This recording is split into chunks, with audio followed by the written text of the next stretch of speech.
The laughter started before he even sat down. 3 teenagers at the bus stop couldn't contain themselves as they watched the elderly man approach, his worn military jacket hanging loose on his frail shoulders. The fabric was faded, patches slightly, frayed at the edges, and the brass buttons had lost their shine years ago. To them, it was just an old piece of clothing. To him, it was everything. "Look at Grandpa's costume," one of them snickered, loud enough for everyone to hear. "Probably bought it at a thrift store to look important." The old man's steps slowed, but he didn't respond. He'd learned long ago that some battles weren't worth fighting. Not anymore. His weathered hands gripped the bus stop bench as he lowered himself down, the metal cold against his back even through the jacket. The teenagers weren't finished. "Hey, old-timer," the tallest one called out, emboldened by his friend's laughter. "Where'd you serve? The cafeteria?" More laughter erupted around him. A woman nearby shifted uncomfortably but said nothing. A businessman checked his phone more intently. The silence of the bystanders hurt more than the words themselves. This wasn't the first time. In grocery stores, at the pharmacy, walking down the street, the stares, the whispers, the assumption that his service was somehow less real because his uniform was old, because his body was frail, because his voice shook when he spoke. But today felt different. Today, something inside him was breaking in a way that might not heal. The teenagers moved closer, their confidence growing with each moment of unopposed mockery. "I bet he never even left the country." One laughed. "Probably spent the whole war peeling potatoes." That's when he looked up. His blue eyes, clouded with age but still sharp with memory, met theirs for the first time. "You're right," he said quietly, his voice barely above a whisper. "I never did much." The admission seemed to satisfy them, their laughter reaching a crescendo. But something in his tone, something in the way he said those words, should have warned them. That wasn't just any ordinary jacket, and that wasn't just any ordinary man. If you believe that respect doesn't have an expiration date, that honor doesn't fade with age, then you need to hear what happened next. Because sometimes, the most powerful lessons come from the most unexpected places. And this story will change how you see every veteran you pass on the street. The jacket had been with him for 53 years.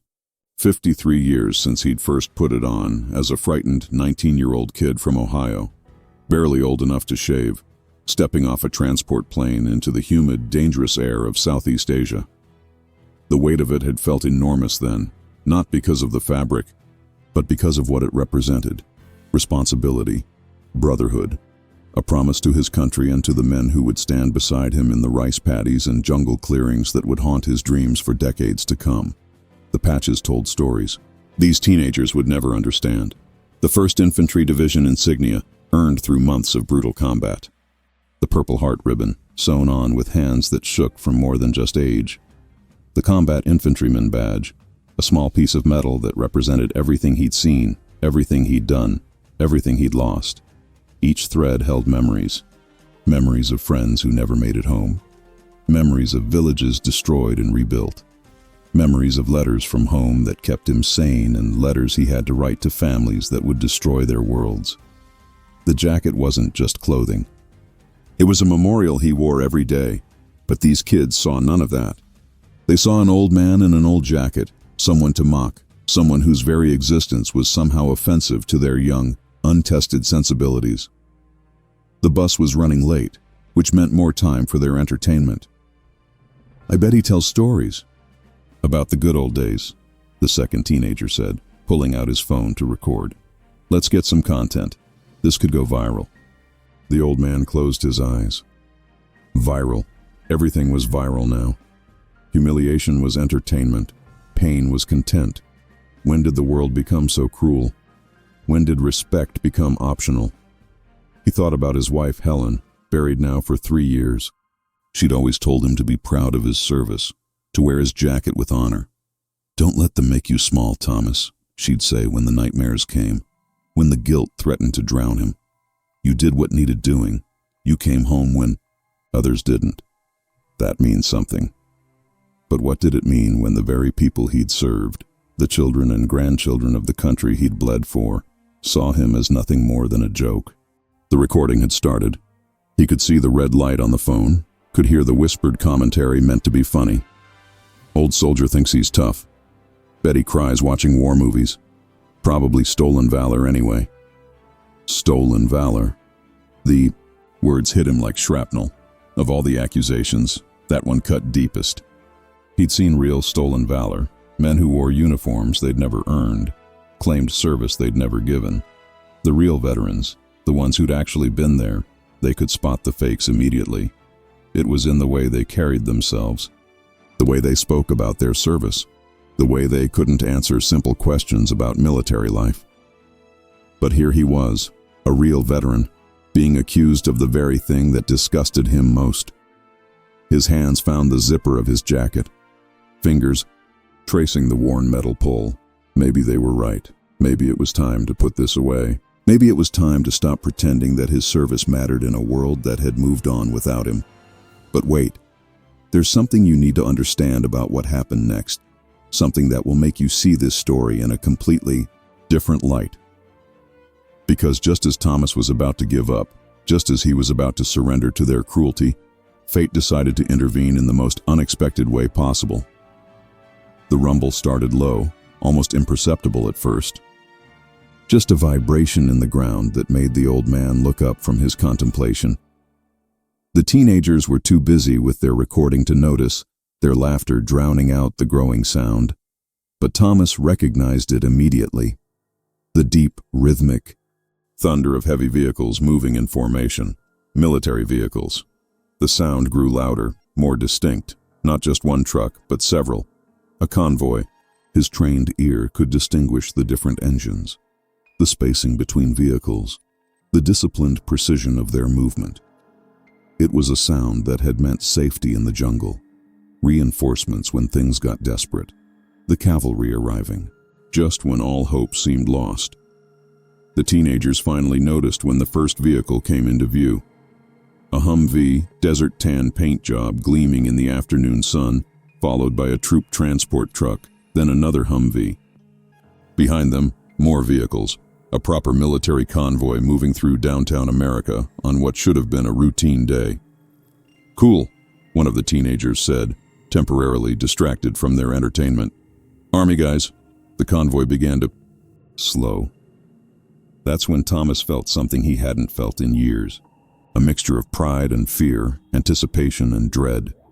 Military convoys didn't just stop randomly. There had to be a reason. The lead Humvee pulled to the curb directly in front of the bus stop, its massive bulk dwarfing the civilian cars around. The engine died, leaving only the sound of cooling metal and the increasingly nervous silence of the gathered civilians. A door opened. A boot hit the pavement with authority. Then another. Two soldiers emerged from the vehicle, their desert camouflage uniforms crisp and professional, their bearing unmistakably military. The driver was a sergeant, his stripes clearly visible. The passenger was an officer, though Thomas couldn't make out the rank from his angle. Other vehicles were stopping now, and more soldiers were getting out. Not in a threatening way, but with purpose. Clear, determined purpose. The teenagers had stopped laughing entirely. The woman who had been trying to ignore the situation was now staring openly. The businessman had put away his phone. Everyone at the bus stop was focused on the unfolding scene, trying to understand what was happening. The sergeant approached first, his eyes scanning the small crowd until they landed on Thomas. For a moment, their gazes locked, soldier to soldier across the decades. The sergeant's expression was unreadable, professional, but Thomas thought he saw something else there. Recognition, perhaps, or respect. "Excuse me, sir," the sergeant said, his voice carrying the authority of someone accustomed to being obeyed. "Are you Thomas Mitchell?" The question hung in the air like a challenge. Thomas felt every eye at the bus stop turn to him, felt the weight of the moment settling on his shoulders like a familiar burden. His mouth was dry, his heart racing in a way it hadn't since his last firefight. "Yes," he managed to say, his voice stronger than he'd expected. "I'm Thomas Mitchell." The sergeant nodded once, sharp and definitive. Then he did something that made every civilian at that bus stop, hold their breath. He stepped back, came to attention, and saluted. A perfect military salute, held with absolute precision and respect. The officer had approached during this exchange, and now Thomas could see his rank. A lieutenant colonel, his silver oak leaves catching the light. The colonel also came to attention, also saluted. Then, from the other vehicles, more soldiers appeared. One by one they formed a loose formation around the bus stop, and one by one they came to attention and saluted the old man in the faded jacket. But here's what none of those teenagers knew, what none of the bystanders could have imagined. This wasn't just any random encounter. This wasn't coincidence. And Thomas Mitchell wasn't just any veteran. The salutes held for a full 30 seconds, an eternity in military time. 30 seconds of absolute respect, absolute recognition, absolute honor. When they finally lowered their hands, the silence that followed was deafening. The teenagers who had been so bold moments before now looked like they wanted to disappear into the pavement. The phone that had been recording was now lowered, forgotten in its owner's trembling hand. Thomas tried to stand, his legs shaky, not from age, but from emotion. The lieutenant colonel stepped forward quickly, offering his arm for support, which Thomas accepted gratefully. "Sergeant Major Mitchell," the colonel said, and just like that, everything changed. Sergeant Major. Not just any rank, but one of the highest enlisted positions in the military. A position that commanded respect from officers and enlisted alike. A position earned through decades of exemplary service, leadership, and sacrifice. The teenagers' faces went white. "Sir," the colonel continued, his voice carrying across the bus stop so everyone could hear, "I want to apologize for any disrespect you may have encountered here today. It's unacceptable, and it doesn't represent the values of the nation you served so honorably." Thomas felt tears threatening, but he held them back. He'd cried enough over the years. "Thank you, Colonel," he said, his voice finding strength it hadn't had in years. "But these young people, they don't understand.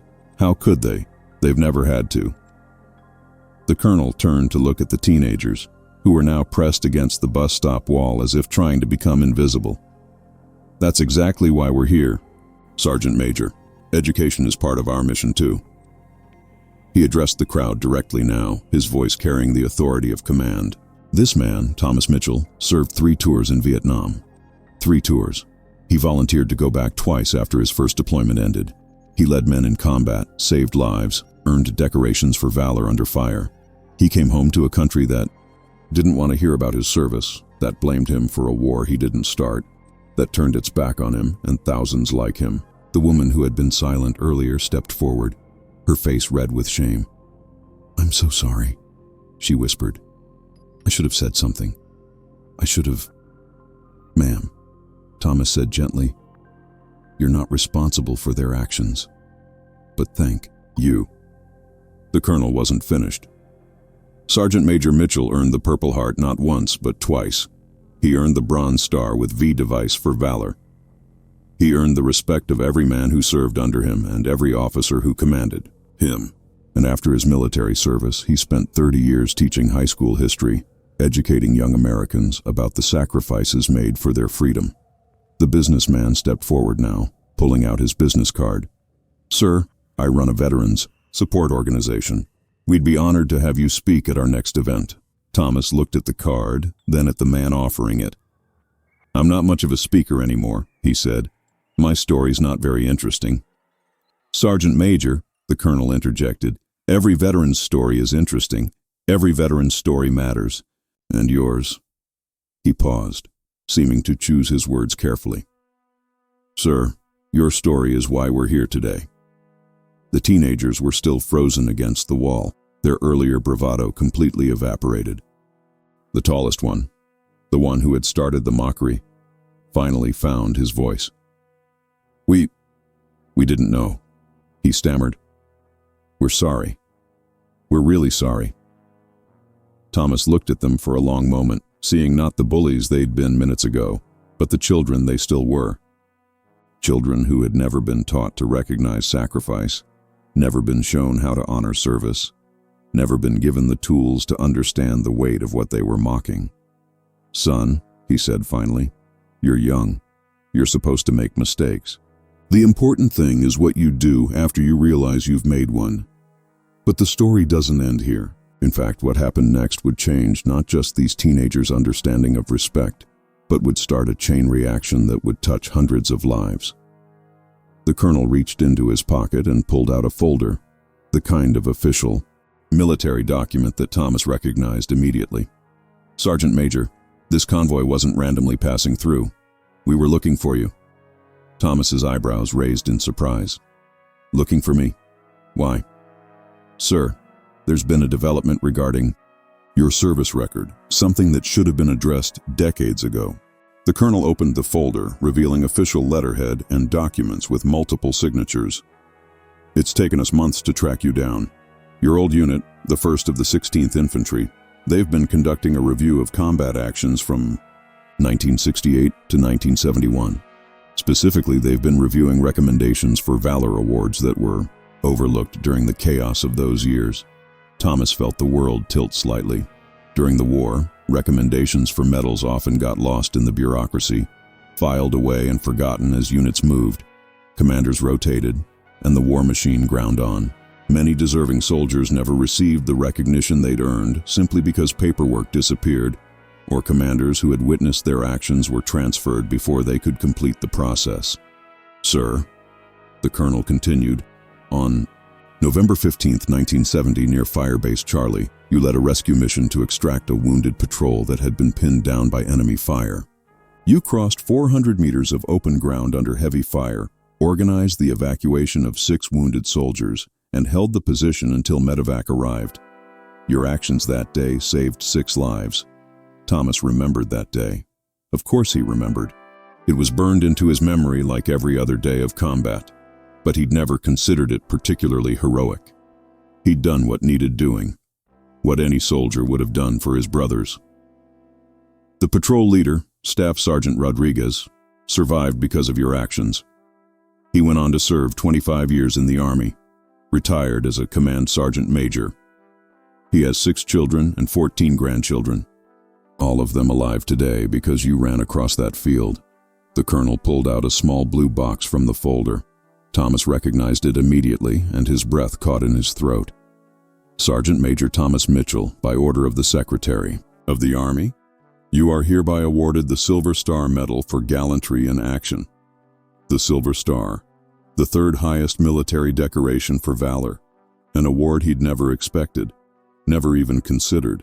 The teenagers were watching in stunned silence as the colonel opened the box, revealing the distinctive star-shaped medal with its red, white, and blue ribbon.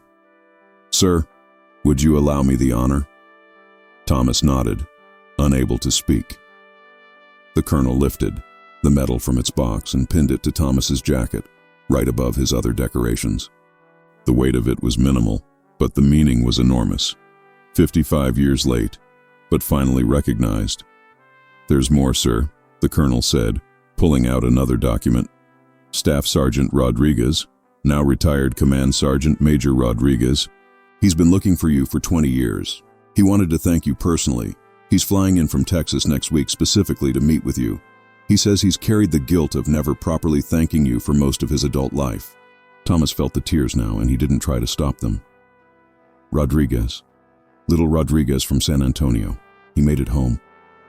He made it home, Sergeant Major. They all made it home. Because of you." The woman who had apologized earlier was crying now, too. The businessman was recording on his phone, but this time with reverence, not mockery. The teenagers were learning something they'd never been taught in school, something that couldn't be found in textbooks or social media posts. They were learning what real heroism looked like. "Sergeant Major," the tallest teenager said, stepping forward despite his obvious nervousness, Could you tell us about your service?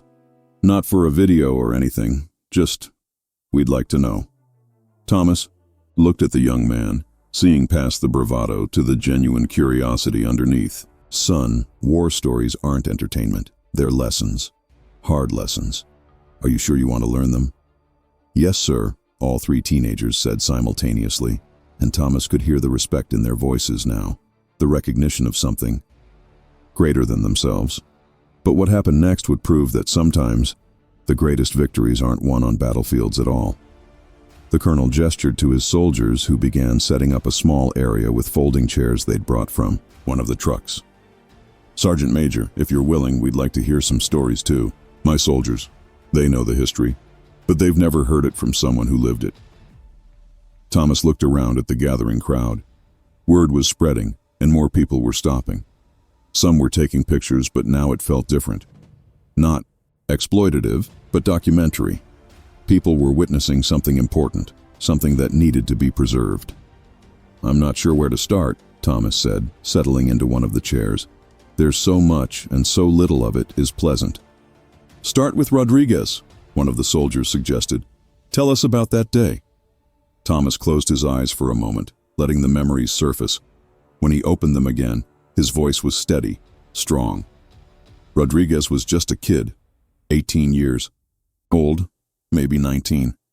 Came from a big family in San Antonio, always talking about his mama's cooking and his little sisters.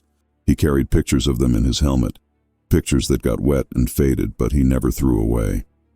The crowd was growing larger now, and Thomas could see people recording on their phones. But instead of feeling exposed, he felt something else. Purpose. The patrol went out that morning like dozens of others. Routine reconnaissance, they called it. But nothing was routine over there. Nothing was safe. Rodriguez was walking point, which meant he was the first one to spot the trouble when it came. He paused, looking at the teenagers who had mocked him just an hour ago. They were hanging on every word now, their phones forgotten. The thing about combat, about real combat, is that it's not like the movies. It's not heroic music and slow motion running. It's chaos. It's noise and fear and the smell of gunpowder and the taste of dirt in your mouth. It's making decisions in seconds that you'll think about for the rest of your life. The woman who had apologized earlier raised her hand tentatively. "What made you decide to go after them? When you heard they were trapped?" Thomas considered the question carefully. "Ma'am, I don't think I decided anything. Not really. You hear your boys calling for help? You go. It's not a choice, it's just what you do. Rodriguez was my responsibility. They all were. You don't leave your people behind. Ever." One of the active duty soldiers leaned forward. "Sergeant Major, what was different about the military then versus now?" "Son, the military is always changing, always adapting. But the core remains the same. Take care of your people, accomplish the mission, never quit. Those things don't change with technology or tactics or politics. Those things are eternal." Thomas stood up, his legs steadier now, his presence commanding attention from the entire crowd. "But I want you all to understand something. I'm not a hero. Real heroes don't come home. Real heroes are the names on walls and headstones, the ones who gave everything.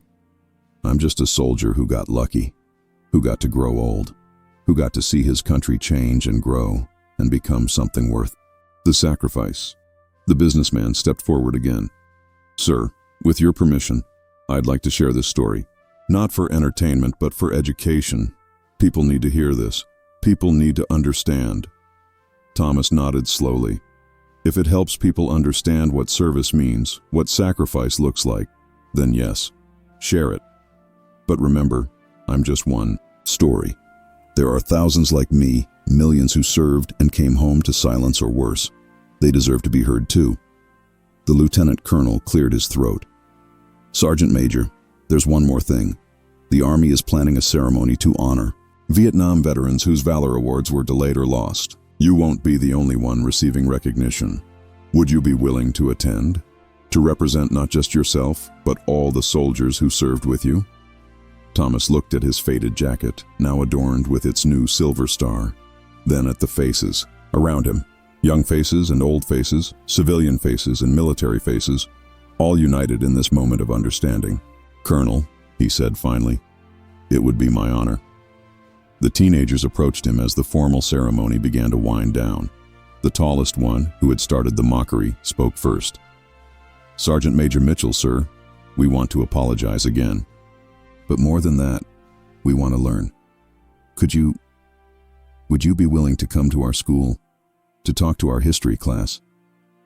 Thomas smiled, the first genuine smile he'd felt in months. Son, I taught high school for 30 years. I'd be delighted to visit your school, but I have one condition. Anything, sir. Don't call me a hero. I'm just a teacher who happened to be a soldier. And I want you to remember that every veteran you meet, every person wearing a uniform, or a military cap or a faded jacket like mine, they have a story. They deserve your respect not because of what they did in war, but because they were willing to serve something bigger than themselves. But the real miracle of this day wasn't the medal or the recognition or even the apologies. The real miracle was about to unfold in a way that no one could have predicted. The bus finally arrived, 15 minutes late and nearly empty. Thomas looked at it, then at the crowd that had gathered around him, then at the military convoy that had changed his entire day. The driver opened the doors, saw the soldiers, saw the crowd, saw the old man with the fresh medal on his jacket, and without being asked, he turned off the engine and stepped out. "Everything all right here?" the bus driver asked, a middle-aged black man with kind eyes and a gentle voice. "Everything's perfect," Thomas replied, "but I don't think I need that bus anymore." The lieutenant colonel stepped forward. "Sergeant Major, it would be our honor to give you a ride home. In fact, we were hoping you might join us for dinner at the base. There are some people who'd like to meet you." Thomas felt a warmth spreading through his chest, a feeling he hadn't experienced in years. Belonging, purpose, recognition not for what he used to be, but for who he had always been. "I'd like that very much, Colonel." As the crowd began to disperse, people approaching Thomas one by one to shake his hand, to thank him, to ask for his story, the teenagers lingered. They seemed reluctant to leave, as if they were afraid this moment of clarity would disappear once they walked away. "Sergeant Major," the second teenager said, "my grandfather was in Vietnam too. He never talks about it. Do you think he might have stories like yours?" Thomas put his hand on the young man's shoulder. "Son, we all have stories. Some of us just need permission to tell them. Go home tonight and ask your grandfather about his service. Not about the war, not about the fighting, but about the men he served with.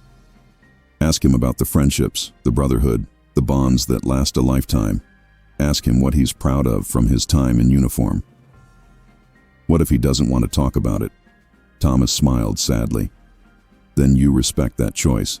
But you let him know that you're interested, that you care, that his service mattered to you. Sometimes that's all we need to hear." The woman who had remained silent during the original mockery approached as well. "Mr. Mitchell, I work for the local newspaper. Would you be willing to do an interview? I think this story needs to be told properly." "Ma'am, I'm not looking for fame or attention, but if sharing my story helps other veterans feel less alone, helps young people understand the cost of freedom, then yes, I'll talk to you." The businessman handed Thomas his card again. "Sir, seriously, we have a veterans breakfast every month. Just local vets, sharing stories, supporting each other. You'd be welcome anytime." Thomas pocketed the card. "I might just take you up on that. I've been alone with my memories for too long." As Thomas climbed into the military vehicle, he looked back at the bus stop where this incredible day had begun.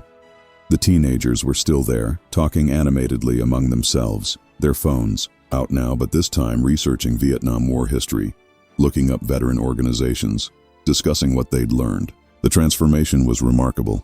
An hour ago, they had been cruel children mocking what they didn't understand. Now they were young adults beginning to grasp the weight of service, the meaning of sacrifice, the importance of respect. The woman from the newspaper was interviewing bystanders, getting their reactions to what they'd witnessed. The businessman was on his phone, presumably calling his veteran organization to tell them about Thomas. The bus driver had decided to take a longer break, talking with some of the soldiers about his own father's service in Korea. A single moment of recognition had created ripples that were already spreading outward, touching lives, changing perspectives, healing wounds that had festered for decades. As the convoy pulled away from the curb, Thomas looked at the silver star pinned to his jacket. 55 years late, but perfect timing, not for him, but for everyone who had witnessed its presentation. Not for the past, but for the future. Not for the war, but for the peace that followed. The radio in the Humvee crackled to life, Base to Convoy Alpha, we've got media requests coming in. Word about the ceremony is already spreading. How do you want to handle it? The lieutenant colonel looked at Thomas. Sergeant Major, it's your call. This could get big. Thomas thought about Helen, about what she would have said, about the students he'd taught for 30 years, about the veterans who never got their recognition, about the teenagers who had learned something important today. Let it get big, Colonel. Let it get as big as it needs to be. Maybe it's time for America to remember that freedom isn't free, and that the men and women who pay the price deserve our respect, not our mockery. The colonel keyed the radio. Base, tell the media we'll have a statement in 1 hour. And Base, start putting together a list of other veterans whose awards were delayed. We've got work to do. Thomas smiled, looking out the window at the American flag flying over a nearby building. For the first time in years, he felt proud to wear his jacket. For the first time in years, he felt like his service had mattered. And for the first time in years, he felt hope that the next generation might understand what the previous generation had sacrificed for them. The story that had started with mockery at a bus stop was becoming something much larger, something that would touch thousands of lives and remind a nation of the debt it owed to its veterans. Sometimes the most powerful revolutions begin with a single act of respect. Thomas Mitchell's story didn't end that day at the bus stop. It began there. Within 24 hours, the video recorded by bystanders had been shared thousands of times across social media platforms. But this wasn't the viral mockery the teenagers had originally intended. This was something entirely different. This was a nation rediscovering its conscience. The local newspaper interview turned into a feature story that was picked up by national outlets. Thomas found himself fielding calls from morning shows, documentary filmmakers, and veteran organizations across the country.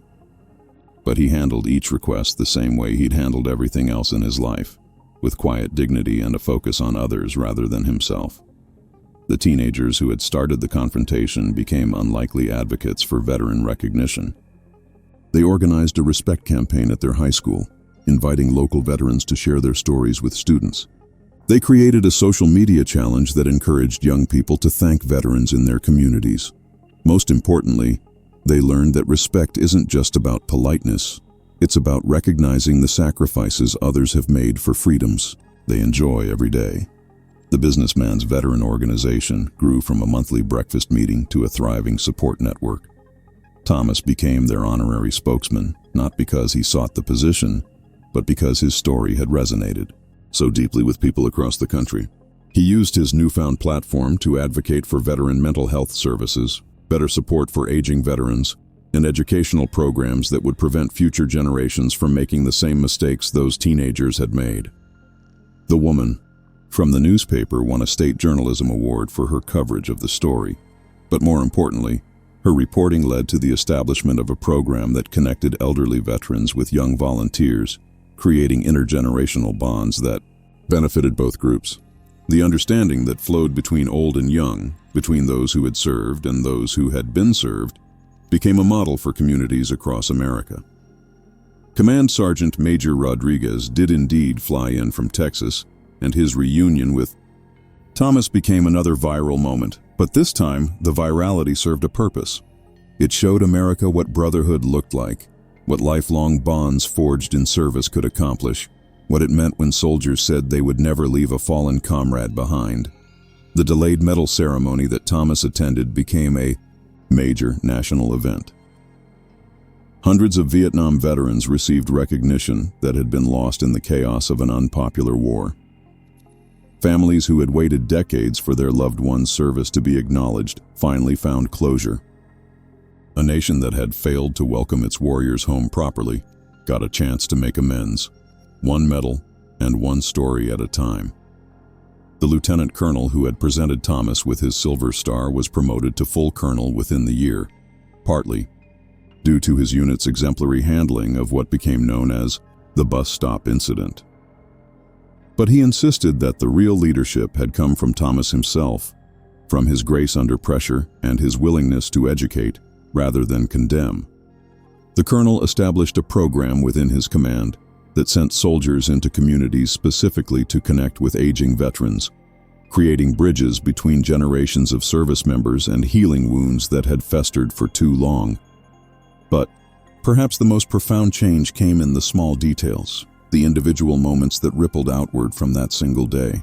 The bus driver who had witnessed the ceremony went home and called his own father, a Korean War veteran who had never spoken about his service. For the first time in 60 years, father and son talked about sacrifice, about duty, about the price of freedom. The woman who had stayed silent during the original mockery began volunteering at the local VA hospital, reading to patients who had no family visitors. Her guilt transformed into action, her shame into service. Thomas himself found a new lease on life. The loneliness that had consumed him since Helen's death began to lift as he discovered a community of people who valued his experience, his wisdom, his perspective. He moved from his small apartment into a veterans community where he was surrounded by others who understood the weight of memory he carried. But he didn't retreat into the past. Instead, he threw himself into education, visiting schools across the state, sharing not just his story, but the stories of all the soldiers he'd served with, keeping their memories alive for generations who would never meet them. The teenagers, Marcus, David, and Antonio, became frequent visitors to Thomas's new home. What had started as shame-driven apologies evolved into genuine friendships that bridged 7 decades of age difference. Marcus's grandfather, the Vietnam veteran who never spoke about his service, finally opened up after meeting Thomas. David started a veterans oral history project at his school that collected hundreds of stories from local veterans. Antonio enlisted in the Army after graduation, carrying with him lessons about service and sacrifice that he'd learned from an old man at a bus stop. The bus stop itself became an unofficial memorial. Someone installed a small plaque in honor of all veterans who served with quiet dignity. People began leaving flowers, flags, and notes of thanks. The city eventually made it official, creating a small memorial garden with benches where veterans could gather and stories could be shared. Thomas attended the dedication ceremony, but he insisted that the memorial honor all veterans, not just him. "I was just the one who happened to be there that day," he said. "But every veteran has a story worth telling, a sacrifice worth remembering." The silver star pinned to his jacket that day became a symbol of something larger than individual recognition. It represented a nation's renewed commitment to its veterans, a promise that service would not be forgotten, that sacrifice would not go unnoticed, that the men and women who had given their youth in service to others would be honored in their age. Thomas wore it every day, not out of pride for himself, but as a reminder of the responsibility that came with recognition. The responsibility to represent not just his own service, but the service of millions of others who had stood watch while America slept safely. The convoy that had stopped that day continued its mission across the country, but their purpose had evolved. They became ambassadors of recognition, carrying with them the story of Thomas Mitchell and the lesson it taught about the power of respect, the importance of understanding, and the miracle that can happen when a nation remembers to honor those who served it. Their journey became a documentary. Their story became a book. Their message became a movement. 5 years later, Thomas Mitchell passed away peacefully in his sleep, surrounded by the friends he'd made, the young people he'd influenced, and the community he'd helped build. His funeral was attended by hundreds of people whose lives he'd touched, from the teenagers who had learned about respect to the colonel who had presented his medal to the veterans who had found their voices through his courage to share his own story. But Thomas's greatest legacy wasn't the recognition he'd received or the awards that had been bestowed upon him. His greatest legacy was the understanding that spread from that bus stop to communities across America. The understanding that every person has a story worth respecting, that service comes in many forms, that dignity doesn't diminish with age, and that sometimes the most powerful lessons come from the most unexpected teachers. The teenagers who had mocked an old man's jacket learned that clothing doesn't make the hero, character does. The bystanders who had remained silent learned that their voices matter, that their action or inaction shapes the world around them. The soldiers who had presented the medal learned that recognition delayed is not recognition denied, that it's never too late to do the right thing. And a nation learned that its veterans are not relics of past conflicts, but living repositories of courage, sacrifice, and wisdom that each generation must discover anew. On quiet evenings at the memorial garden that grew around that bus stop, if you listen carefully, you can still hear echoes of the lesson Thomas Mitchell taught that day, that respect is not a gift we give to others, but a reflection of who we choose to be. That honor is not something we inherit, but something we must earn every day through our actions, our choices, and our willingness to see the dignity in others, especially when that dignity has been worn thin by time, service, and sacrifice. The old jacket still hangs in the veteran community's memorial hall, the silver star catching the light beside the purple hearts and bronze star that had always been there. But more than the medals, more than the decorations, more than the recognition that finally came, what Thomas Mitchell left behind was the reminder that every veteran, every person who has served, every individual who has given part of themselves for something greater than themselves deserves not just our thanks, but our respect, our understanding, and our commitment to never let their sacrifice be forgotten or their dignity diminished. And sometimes, on busy street corners and at lonely bus stops across America, young people pause before they speak, remember the lesson of Thomas Mitchell, and choose respect over mockery, understanding over ignorance, honor over hatred. Because some lessons once learned change not just the student but everyone they encounter for the rest of their lives. If this story moved you, if it changed how you see the veterans in your community, then Thomas Mitchell's mission continues. Take a moment to thank a veteran today, not just with words, but with the respect they've earned, the dignity they deserve, and the understanding that their service, whether in war or peace, whether recognized or forgotten, helped preserve the freedom you enjoy every single day.